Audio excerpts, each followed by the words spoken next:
গিয়েক ভাতো জ্বালা এটা আছে চা মই বিয়া পতাৰ পিছতহে উপলব্ধি কৰিছো উপলব্ধি নহয় উপলব্ধি লব্ধি কৰিছো হয় নেকি মাথা চাথা গৰম হৈ যায় চা গিয়েক বিলাকেহে বুজি পায় কিন্তু আপুনি ভয় নাখাব চা আপুনি যদি বিয়া পাতে মই আপোনাক শিকাম চা বাৰু শিকাবা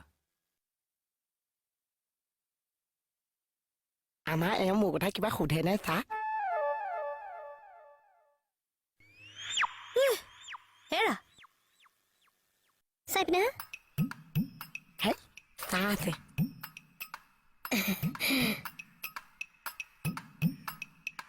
আহাচোন মমো আছে কথা দুই এষাৰ বুজাওঁ মোক ভাড়া ৰুম এটা দৰকাৰ হৈছিলে ভাড়া ৰুম এটা পালোঁ কিন্তু মালিকে ছিংগল মানুহক নিদিয়ে পৰিয়াল থকাকহে দিয়ে